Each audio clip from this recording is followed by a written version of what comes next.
दोस्तों, अपनी सीरीज चल रही है नवाब शफात अली खान की बुक अवनी। उसका अगला चैप्टर है टाइगरेस ऑफ ब्रह्मपुरी। उसके पहले दोस्तों, आप बैकग्राउंड देख रहे हो जंगल का। ये पूरा वही फॉरेस्ट है जिससे लेपर्ड बोलता है, अपने रिजॉर्ट के पीछे वाला हिस्सा है। और एक जो सेफ्टी के लिए, ये इंडिया में बेयर स्प्रे तो मिलते नहीं है, पेपर स्प्रे मिलते हैं, ऑनलाइन मिल जाते हैं। और जब मैंने ऑर्डर किया तो बड़ा कैन तो नहीं, लेकिन 2 कैन अभी छोटे ऐसे आ गए हैं।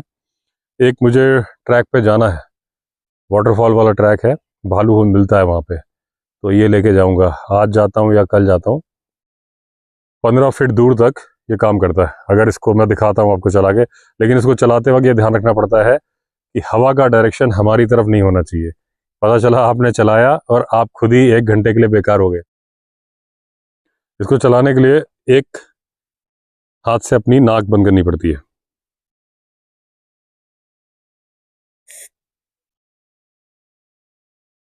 ये मैंने धीरे से प्रेस किया बटन, जोर से करो तो दूर तक जाता है। एक बार जोर से भी दिखा देता हूँ आपको।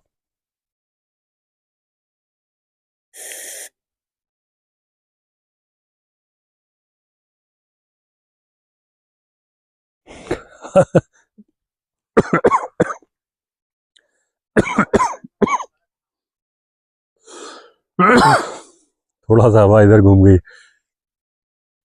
तो खतरनाक चीज है। मैंने डाला उधर, लेकिन हवा घूम के अब लगता फिर ऐसे घूम के आ रही है मेरी तरफ। बीच में जो फील हो रहा है, मैंने डाला इधर था, इधर से इधर गया, तब हल्का सा लगा, अब लगता है वहां से वापस हवा इधर आ गई है।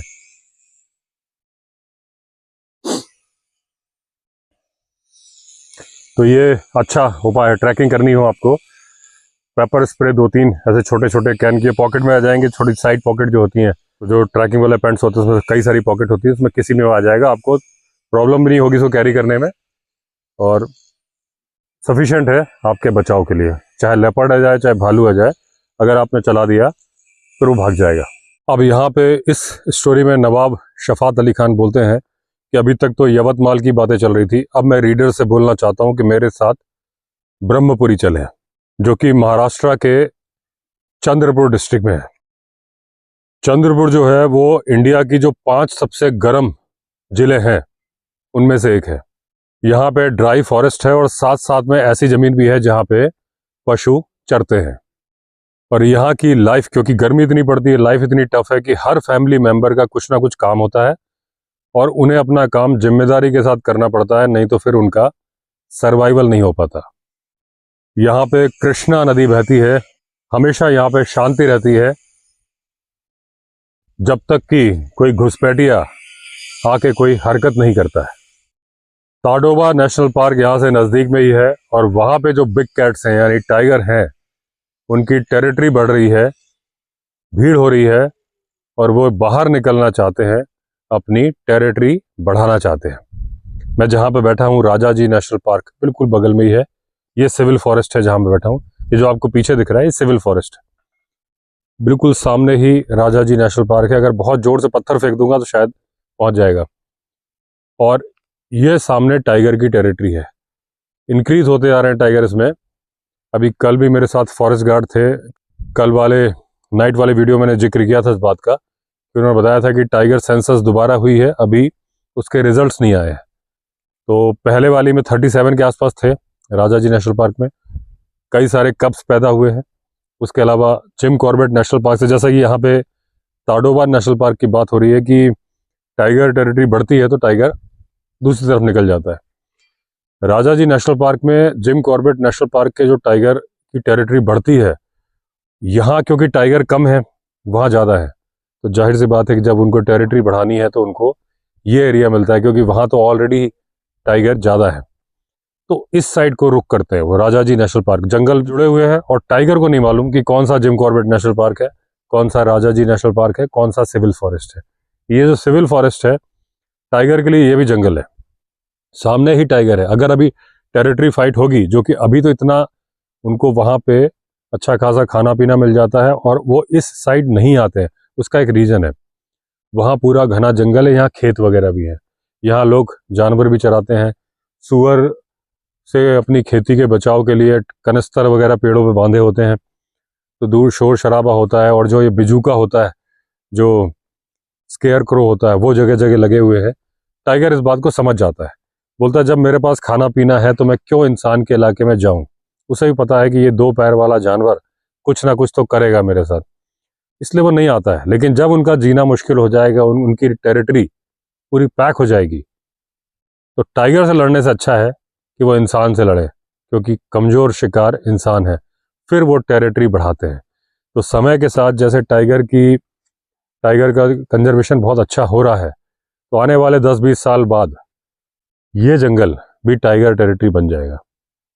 अभी लेपर्ड टेरिटरी है, लेपर्ड तो भरे पड़े हैं, भालू भी ऊपर ही है इस जंगल से। यहाँ से मुझसे 200-300 मीटर दूर भालू का घर है। उस दिन मैंने लेपर्ड ट्रेल वाले वीडियो में दिखाया था, इसी पहाड़ के ऊपर ट्रैक किया था। और कल भी जो नीचे मैंने दिखाया था कि लेपर्ड ग्राउल कर रहा है, यहीं कहीं से कर रहा था। तो ये बिल्कुल उसी का जंगल है। इसीलिए क्योंकि मैं अकेला बैठ के स्टोरी पढ़ रहा हूँ, नीचे टेरेस हाउस पे वो काम चल रहा है, ऊपर रेस्टोरेंट बनाने का, ओपन रेस्टोरेंट बनाने का काम, तो ड्रिल मशीन वगैरह काम कर रही है। तो शोर से हटने के लिए मैं ऊपर बैठ गया हूँ आके। इसीलिए मैंने ये रखा हुआ है अपने साथ में कि अगर कुछ ऐसी आहट हो तो ये बहुत बड़ा डिफेंस है। तो यहाँ पे ये बोल रहे हैं कि जब ताडोबा नेशनल पार्क के टाइगर की टेरिटरी का फाइट हो रहा है और उनकी ग्रोथ ज़्यादा हो रही है, तो वो निकल रहे हैं बाहर और वो चंद्रपुर आ रहे हैं। ठीक इसी तरह का केस हुआ था जब इनको डिप्टी कंजर्वेटर ऑफ फॉरेस्ट का कॉल आया 2017 में। एक मैन ईटर टाइग्रेस ने 3 लोगों को निशाना बनाया था बहुत ही छोटे से पीरियड में, और फॉरेस्ट वाले बहुत सारी कोशिशें कर रहे थे, वेटरनरी डॉक्टर भी थे उनके साथ, लेकिन उनकी कोशिशें कामयाब नहीं हो रही थी। तब ये ओवरनाइट ड्राइव इन्होंने करी इराका की तरफ 5 लोगों की टीम के साथ। 28 जून को ये इकारा फॉरेस्ट रेस्ट हाउस पहुंच गए। इनकी जो गन्स वगैरह हैं और बाकी जो बाइनोकुलर और दूसरे इक्विपमेंट्स थे, इन्होंने निकाल के रख दिए। सामने का व्यू बहुत अच्छा आ रहा था जो रेस्ट हाउस था, और एक लेक भी नज़र आ रही थी। अब जो डेप्यूटी कंजर्वेटर ऑफ फॉरेस्ट थे, उन्होंने पूरा घटनाक्रम बताया कैसे कैसे क्या क्या हुआ। तो 19 मई को एक लेडी थी 50 साल की, सिड सागर ठाकरे, उनको टाइगर ने मार दिया था। इनको मारा था बोर्डा विलेज में। ठीक 4 दिन बाद एक 40 साल के बोयार नाम के व्यक्ति को टाइगर्स ने गंभीर रूप से घायल कर दिया था। और यह घटना है बल्लापुर गांव की। और जो दोनों गांव, जो पिछले गांव की वारदात थी और इस गांव की वारदात थी, दोनों के बीच में केवल 3 किलोमीटर का फासला था।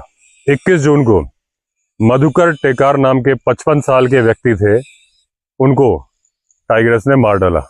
अब यह लगातार जो घटनाएं हुई, उससे जनता बहुत नाराज हो गई और चक्का जाम, रोड ब्लॉकेज, और फिर जो फॉरेस्ट डिपार्टमेंट के गाड़ियां वगैरह थी, उन्होंने तोड़नी शुरू कर दी। अब जो शुरू में स्टडीज की गई तो ये मालूम चला कि वहाँ 40 अडल्ट टाइगर हैं, 19 सब अडल्ट टाइगर हैं, मतलब करीब करीब 60 टाइगर है, 60। और इतने डियर वगैरह इस तरह का कुछ है नहीं वहाँ पे। तो उनको भूखे रह रहे हैं, खाना नहीं मिल रहा है, तो या तो वो पालतू जानवर मारेंगे, और उससे भी आसान शिकार इंसान।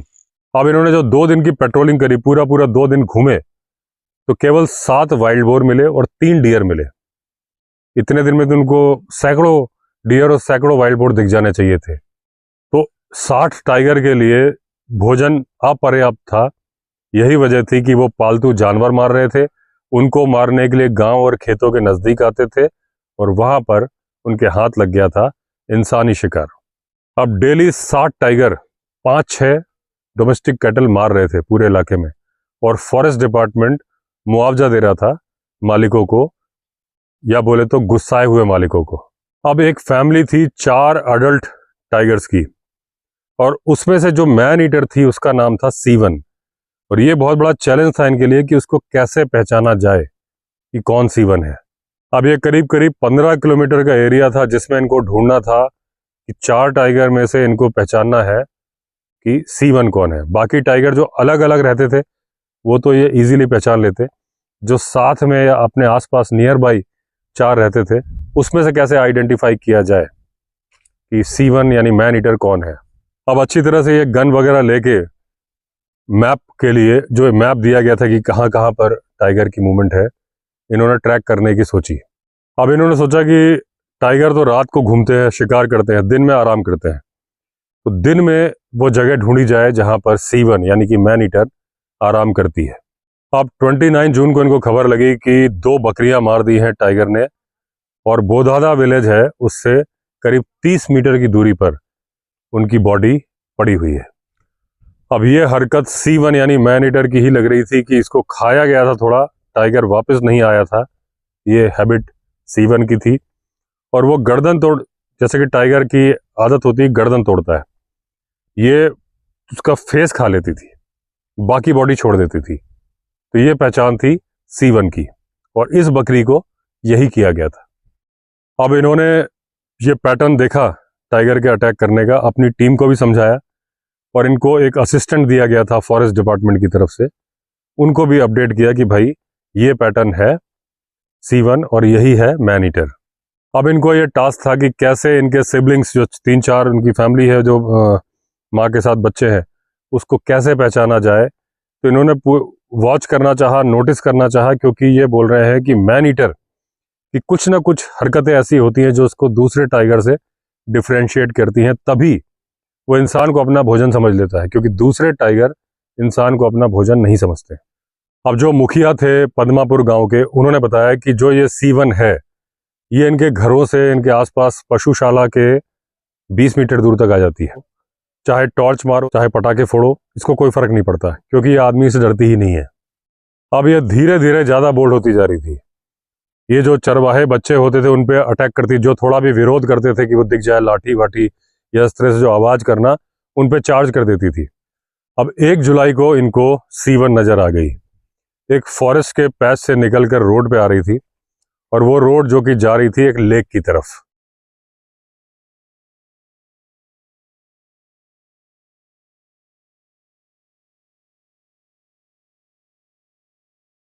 दोस्तों लेपर्ड की ग्राउल साउंड आई है।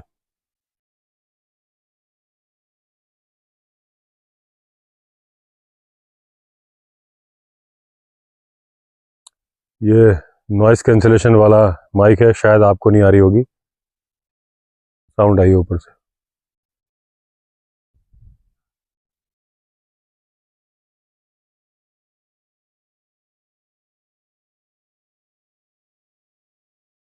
अब जो C1 टाइगर्स थी, मैन ईटर जो थी, वो एक पानी में वाइल्ड बोर मजे ले रहा था, पानी में आराम कर रहा था, और C1 ने उसके ऊपर घात लगाई हुई थी।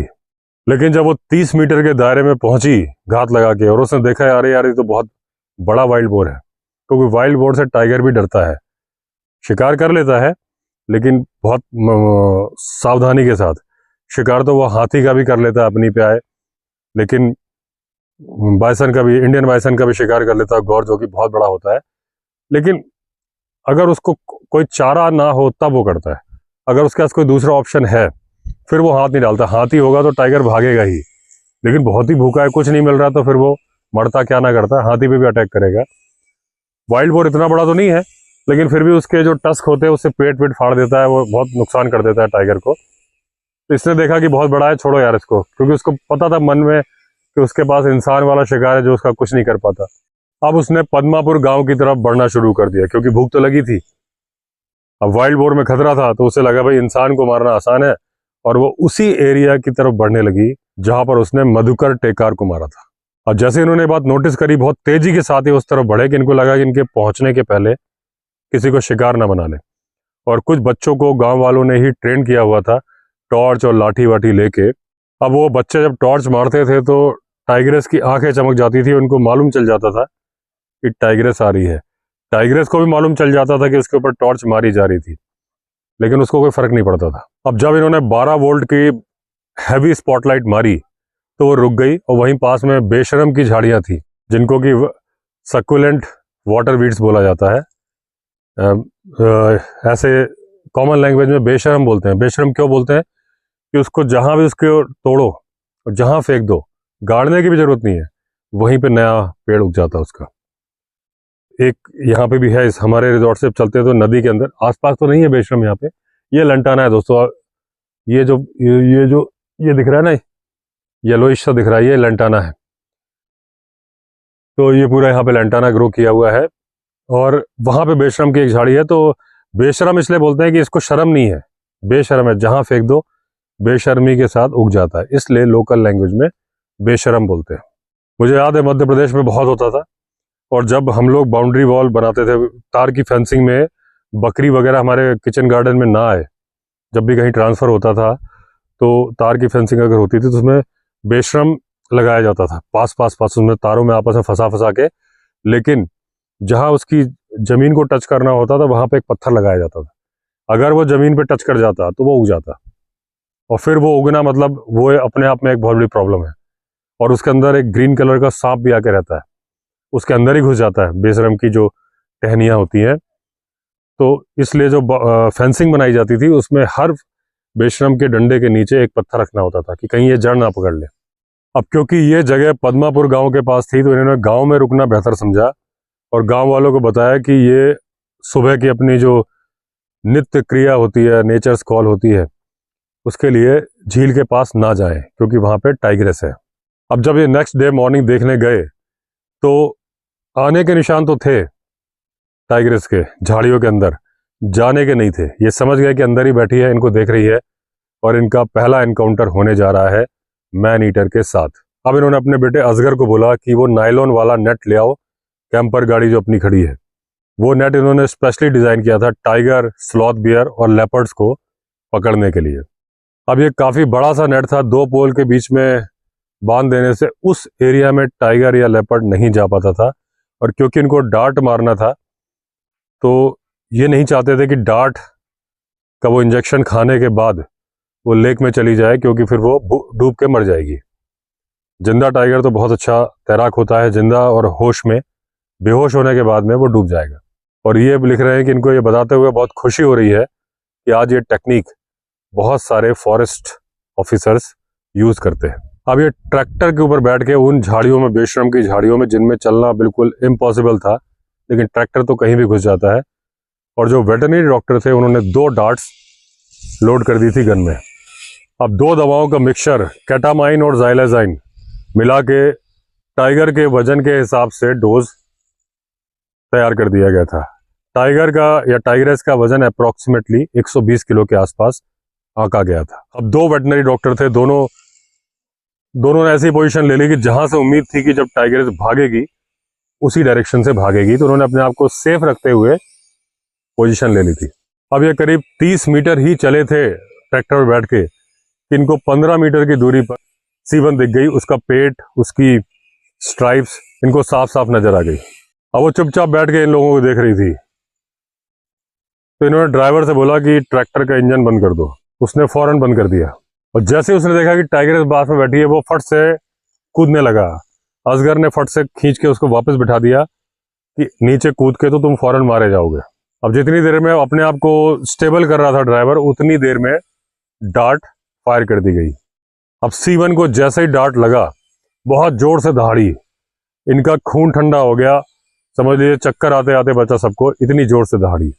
और उसके बाद वो दूसरे डायरेक्शन में भागी। जब ट्रैक्टर को झाड़ी से बाहर निकाला गया, बेशरम की झाड़ी से, ड्राइवर ने राहत की सांस ली। अब ये जल्दी से कैंपर व्हीकल में बैठे, असगर गाड़ी चला रहे थे और ये बड़े ही सावधानी से उन झाड़ियों का सर्किल लेते हुए जा रहे थे, ढूंढ रहे थे कि टाइग्रेस कहाँ गई है। लेकिन जब इनको टाइग्रेस नजर आई तो देखा तो वो कैनाल की तरफ से दूसरी तरफ जा रही है। थोड़ी देर बाद वो ट्रेस नहीं कर पा रहे थे, इनको नहीं मालूम चला कि वो कहाँ चली गई। अब जब ये उस जगह पे गए जहाँ पे डार्ट फायर किया गया था तो देखा कि वो डार्ट की जो नीडल थी वो बेशरम की झाड़ियों में पड़ी थी। हुआ ये था कि जैसे ही उसको इंजेक्शन गड़ा, वो उछली, बेशरम की झाड़ियों से टकरा के इंजेक्शन बाहर आ गया। तो पूरा डोज जो उसको बेहोश करने के लिए काफी था, उसकी बॉडी में इंजेक्ट ही नहीं हुआ। आधा ही गया या थोड़ा गया, बाकी तो बाहर गिर गया। इनके पास मौका था कि जब वो कैनाल के पास से जा रही थी, दूसरा फायर कर सकते थे, लेकिन तब तक इनको नहीं मालूम था कि वो डार्ट निकल के गिर चुका है। और जो एक प्रोसीजर है कि एक जानवर को दोबारा डार्ट नहीं मार सकते, नहीं तो उसकी जान चली जाएगी। अब इनको अफसोस हो रहा था कि क्यों ये रूल बुक के साथ चिपक के बैठे थे। अगर ये दूसरा फायर कर देते डार्ट तो वो बेहोश हो जाती। मैं क्योंकि रिजॉर्ट से काफ़ी ऊपर बैठा हूँ तो अपने साथ पानी, ये जलजीरा थोड़ा सा बनवा के लाया था कि अब शूट करके ही नीचे जाऊंगा।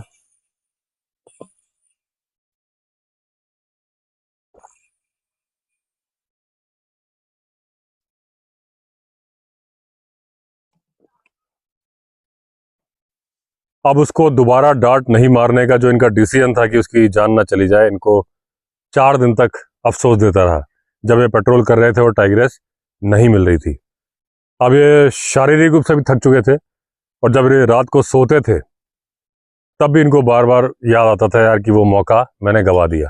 9 जुलाई को इनको खबर लगी कि एक अडल्ट गाय को मार दिया है मुर्ज गांव के पास में। गांव से 5 किलोमीटर दूर गाय की बॉडी पड़ी हुई थी और सेम स्टाइल सिर पर काटने के निशान थे जो कि इसका ट्रेडमार्क था, मैन ईटर C1 का। अब एक सूटेबल पेड़ था जो इन्होंने डिसाइड किया कि इस पर मचान बनाते हैं, लेकिन इनके बेटे असगर ने चेक किया तो उसमें लाल चींटियों का घर था। तो लाल चींटियां तो शिकारी को ही शिकार बना देती हैं। अब एक ही ऑप्शन था कि इनकी गाड़ी को पेड़ के नीचे पार्क कर दिया जाए, झाड़ी वाड़ी लगा के उसको छुपा दिया जाए और उसकी जो विंडशील्ड है उसको गिरा दिया जाए ताकि ये बंदूक से और डार्टिंग गन से शॉट मार सकें। अब एक लेफ्ट विंग जो कि टिटहरी होती है, जो टिट टिट टिट करती है, हर जगह होती है, उसकी कॉल आई और वो बढ़ती गई कॉल। इनके समझ में आ गया कि कार्निवोरस जानवर आ रहा है और इस वक्त तो जो कार्निवोरस आने वाला था जिसकी उम्मीद थी वो वही मैन ईटर टाइग्रेस C1 थी। अब वो बार बार टिटहरी बार बार आ रही थी, इनके पास से निकल रही थी, इनको दिखी नहीं, मतलब आवाज़ से इनको मालूम चला कि साइड से निकल गई है क्योंकि अंधेरा हो चला था। ये टिटहरी लेफ्ट विंग दोस्तों 3 अंडे देती है ज़मीन पे ही। ऐसे ही जरा सा हल्का सा गड्ढा सा खोद देती, गड्ढा भी क्या करती, थोड़ा सा एक घास वास बना के, अगर आप ध्यान नहीं दोगे तो आपका पैर पड़ जाएगा, एकदम मैच हो जाता है। इस उसके अंडे भी थोड़े थोड़े वाइट अंडों पे ऐसे ग्रीन ग्रीन से धब्बे होते हैं, तो अगर ध्यान से नहीं देखोगे फिर उसको गार्ड करती है। अगर कोई आदमी उस तरफ बढ़ रहा है, कुत्ता बढ़ रहा है, कोई जानवर बढ़ रहा है, तो ये पेयर पूरा दोनों पेयर उसको गार्ड करते हैं और फिर वो डाइव लगा के चोंच मारने आते हैं, बार बार टिटी टिटी टिटी करके उसके पीछे पीछे गोल गोल घेरा, वो जानवर भाग जाता है। तो बिल्कुल किसी ऊंचे पेड़ पे इसका घोंसला नहीं होता, सामने जमीन पे ही होता है। एक बार मैंने भी इसका घोंसला बचाया हुआ है, जहां उसका घोंसला था उसके ऊपर फिर मुझे फाइनली एक कुर्सी रखनी पड़ गई थी क्योंकि पैर ना पड़ जाए और दूसरी बात कोई गाड़ी ना चढ़ जाए।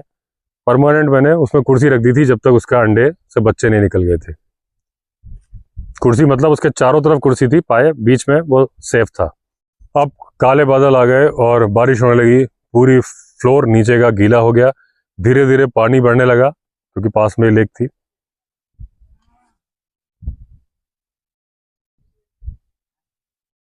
यहाँ कोई जानवर है, जंगली मुर्गा होगा।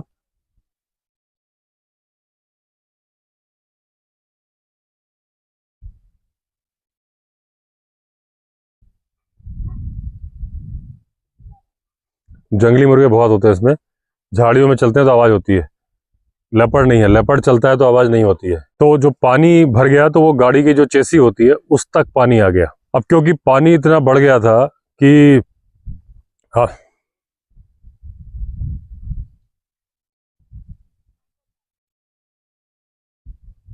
कोई बड़ी सी बर्ड है, वो बोल भी रही है और चल रही है, तो उससे जो सूखे पत्ते हैं उसमें आवाज हो रही है। तो पानी एकदम से आ गया तो मेढक भी पता नहीं कहाँ से आ गए और वो टर टर तो कर ही रहे थे, उछल उछल के जीप में भी घुस रहे थे क्योंकि जीप तो झाड़ियों से कवर्ड थी, तो वो कूद कूद के जीप में भी आ रहे थे। अब थोड़ी दूर पर ही जहाँ गाय पड़ी थी एक पेड़ था और उस पर बिजली गिर गई और बरसते पानी में भी उस पेड़ पे आग लग गई। 1-1.5 घंटे तक वो जलता रहा। अब इन्होंने ऊपर वाले को धन्यवाद दिया कि वो इनके बगल वाले पेड़ पे नहीं गिरी बिजली, अगर गिरती तो ये जिंदा जल जाते। अब प्रॉब्लम यह थी कि इनकी जीप पूरी तरह से पानी के उसमें थी, चेसी तक पानी था, आसपास मैन ईटर था, तो चल के मेन रोड तक जाना सजेस्टेड नहीं था, पूरा खतरों से भरा हुआ था, समझदारी वाला काम नहीं था। अब जो वेटनरी डॉक्टर थे उन्होंने डिसाइड किया कि 4x4 लगा के गाड़ी निकाल लेते हैं, क्योंकि उनको उम्मीद नहीं थी कि टाइगर आएगा, बारिश हो गई थी। और जैसे ही उन्होंने सोचा कि मैं ड्राइविंग सीट में बैठ जाऊं और असगर ने उसका जो हुड था हटाया, देखा तो कुत्ते की तरह से पोजीशन लेके C1 इनके पीछे की साइड बैठी थी, इन्हीं की तरफ देख रही थी। जब तक अपनी बंदूक पकड़ के निशाना लेते तब तक मैं सीवन झाड़ियों में गायब हो गई। अब जब इनको लगा कि रास्ता क्लियर, अब तो टाइग्रेस चलेगी, दोबारा आएगी भी नहीं, तो जो वेटनरी डॉक्टर थे उन्होंने गाड़ी बाहर निकाली और ये इकारा गांव पहुंचे और इन्होंने दोबारा जो ज़िंदगी इनको मिली थी, बिजली से बच के आए थे और टाइगर से बच के आए थे, तो इन्होंने ऊपर वाले का धन्यवाद दिया। बाद में इनको मालूम चला कि वो जो गाय पड़ी थी उसको खींच के सीवन उस पेड़ के पास में ही ले आई थी जहां ये मचान बनाने की सोच रहे थे, या जिसके नीचे इन्होंने छुपा के जीप खड़ी करी थी। अब अगले दिन को खबर लगी 2 गाय और 1 बकरी मार दी गई है 9 किलोमीटर की दूरी पर स्थित हल्दा गांव के पास। अब ये तेजी के साथ पहुंचे वहां पे, और वहां पर गांव वालों और फॉरेस्ट ऑफिसर का क्लैश हुआ था और 49 आदमी गिरफ्तार कर लिए गए थे इसी मैन ईटर के इशू पे। दोस्तों, बर्ड्स की आवाज़ आ रही है क्या आपको? यहाँ इस माइक में पता नहीं कैच कर रहा है कि नहीं कर रहा है, क्योंकि दूर की आवाज़ नहीं पकड़ता ये, लेकिन यहाँ बहुत अच्छी आवाज़ आ रही है। किसकी आवाज़ मैं पहचानता भी नहीं, लेकिन तोते की तरह से आवाज़ नीचे से आ रही है। तो तोता तो ऊपर बैठता है, कोई दूसरी बर्ड है। अब जब इन्होंने गाय का इन्वेस्टिगेट किया तो मालूम चला कि इसको भी सीवन ने ही मारा, यानी मैन ईटर ने मारा है। अब जो वेटनरी डॉक्टर थे उनका ये कहना था कि कुछ दिन इसको छोड़ दो ताकि ये सेटल डाउन हो जाए नए इलाके में, लेकिन नवाब साहब इस पक्ष में नहीं थे। वो कह रहे थे कि जितने दिन छोड़ोगे उतने आदमियों की जान खतरे में आएगी। अब एक चरवाहे ने बताया कि जब वो मरी हुई गाय के पास जा रहा था तो टाइगर की गुर्राहट की आवाज़ सुनाई दी थी। अब इनको ये पता चल गया था कि आज वो फाइनल डे आ गया है जिस दिन ये टाइगरेस ऑफ ब्रह्मपुरी को पकड़ लेंगे। इन्होंने टीम को भी बोल दिया इस बात के लिए रेडी हो जाओ। अब शाम के 4:15 तक फील्ड स्टाफ ने इनके लिए मचान एक सूटेबल ट्री पे तैयार कर दिया था, और डॉक्टर कादू जो कि वेटनरी डॉक्टर थे उन्होंने 2 डार्ट लगाकर अपनी डार्टिंग गन तैयार कर ली थी। अब जो इनके साथ ट्रैकर था जो फॉरेस्ट डिपार्टमेंट ने दिया था, उसने बताया, इंस्ट्रक्शंस दिए, और उसके बाद ये पेड़ पर चढ़ गए मचान पर। इनके पास टॉर्च था, पानी की बोतल थी, मॉस्किटो रेपेलेंट था और फर्स्ट एड किट भी थी। अब इन्होंने जो है ग्राउंड स्टाफ को बोल दिया था कि तुम लोग जब जाना तो बहुत जोर जोर से बातें करते हुए जाना, और ये चेक कर लिया था कि कहीं से भी ये नज़र तो नहीं आ रहे हैं। तो ये नहीं नज़र आ रहे थे। इन्होंने अपनी पोजीशन वगैरह डार्टिंग गन की लगा दी थी, फिक्स कर दी थी। फिर वो ग्राउंड स्टाफ जोर जोर से बातें करता हुआ चला गया कि टाइग्रेस अगर कहीं से देख रही होगी तो यही समझेगी जो लोग थे वो चले गए। अब जो वेटनरी डॉक्टर कादू थे वो ऑपरेशन को मॉनिटर कर रहे थे, और असगर और बाकी लोग 1 किलोमीटर दूर एक ट्रैक्टर में बैठे थे। उनके पास नेट और बाकी सब सामान था। अब ये तैयार होकर बैठ गए। ना तो एक पत्ता हिल रहा था, ना ही किसी तरह की आवाज़ आ रही थी, और इनको लग रहा था कि लगता है कि आज इनकी पूरी तैयारी बेकार हो जाएगी, क्योंकि वो टाइगर आज भी बाहर नहीं निकलेगी। जो भी बर्ड्स है दोस्तों बहुत ज़्यादा आवाज़ कर रहे हैं, तो बढ़िया लग रहा है। अगर मैं नॉर्मल माइक से रिकॉर्डिंग कर रहा होता ना तो आपको साफ साफ सुनाई देता, लेकिन उसमें फिर हवा की आवाज़ इतनी होती कि फिर आपको क्लियर आवाज़ नहीं आती। शाम को 5:30 बजे इनको एकदम साढ़े मास वाली जो बदबू आती है एकदम से आई। इन्होंने अपने नाक पे अपना हाथ रख लिया, इशारा किया डॉक्टर को, वेटनरी डॉक्टर जो थे साथ में, डॉक्टर काटकर जो साथ में थे, कि भाई ये टाइगर की स्मेल है। तो डॉक्टर ने सिर हिलाया कि ये टाइगर की स्मेल नहीं है। थोड़ी देर बाद वो सेम स्मेल दोबारा आई, और इस बार डॉक्टर काटकर भी मान गए कि ये टाइगर की स्मेल है। अब टाइगरस ने एक जंप मारा और उस शिकार तक पहुंच गई। एक झटके में वो उस पेड़ को ही उखाड़ दिया जिससे कि उस गाय को बांधा गया था कि वो खींच के ना ले जा पाए, और उस गाय को अपने साथ ट्रॉफी की तरह ले गई नाले की तरफ। लेकिन क्योंकि वो लोग रेडी थे, इन्होंने डार्ट फायर कर दी स्लो स्पीड में, और जहां टाइगरेस जा रही थी उसे थोड़ा सा आगे का निशाना लगाया। अंदाजा बिल्कुल सटीक बैठा और वो टाइगरेस की गर्दन में गड़ गया। जितना ज़्यादा इंजेक्शन सिर के पास आएगा उतना ज़्यादा बेहोश होने के चांसेस होते हैं। पैर में लगेगा तो ब्लड को पूरा ट्रैवल करना पड़ता है, लेकिन गर्दन में लग रहा है तो ब्रेन के एकदम पास में है तो बेहोशी ज़्यादा जल्दी करेगा। अब उसके लगने के बाद टाइगरेस ने शिकार को गिरा दिया, निकलने की कोशिश की, लेकिन क्योंकि इस बार गर्दन में प्लेस हुआ था, प्रॉपरली गड़ गया था, उसने कितनी भी कोशिश करी डार्ट बाहर नहीं निकला। इन्होंने वायरलेस पे असगर को बता दिया कि नेट, पानी और पिंजरा तैयार रखो। अब दोबारा इन्होंने रीचेक करने के बाद बोला कि अब ये सेफ है, तुम लोग आ सकते हो रेस्क्यू टीम के साथ में, लेकिन सारे लोगों के हाथ में हैवी हथियार होने चाहिए। और ये बोल रहे हैं कि पहले इतनी घटनाएं हो चुकी है कि रेस्क्यू टीम को टाइगर ने घायल कर दिया, इसलिए रेस्क्यू टीम को अपने ऊपर खतरा नहीं लेना चाहिए। अब ये मचान से नीचे उतरे और ढूंढने चल दिए, जो कि अब इनको बेहोश टाइग्रेस मिलने की उम्मीद थी। एक तरफ 75 मीटर की नेट लगा के वो बना दिया था कि अगर वो भागेगी तो वहां रुक जाएगी। अब इनको टाइग्रेस दिख गई, उसने अगले पैरों पर फिर खड़े होने की कोशिश की, लेकिन डॉक्टर कादू ने 1 ml की एक डांट और मार दी तो वो उठ नहीं पाई, वो नीचे गिर गई और बेहोश हो गई। अब इन्होंने उस टाइग्रेस को उठाया और पिंजरे में डाल दिया। अब 20 मिनट के बाद रिवर्सल वाला इंजेक्शन लगाया और ब्रह्मपुरी टाइग्रेस होश में आ गई, लेकिन अब वो पिंजरे के अंदर बंद थी और ब्रह्मपुरी टाइग्रेस से और उसके आतंक से गांव वालों को निजात मिल गया था। तो दोस्तों, इस तरह से खत्म हुई है ब्रह्मपुरी टाइग्रेस की कहानी। अगली स्टोरी होगी कॉल टू एक्शन। तो दोस्तों, अगर आपने चैनल सब्सक्राइब नहीं किया है तो चैनल सब्सक्राइब कर लीजिए। चलिए फिर मिलते हैं अगले वीडियो में, तब तक के लिए all the best. Vande Mataram.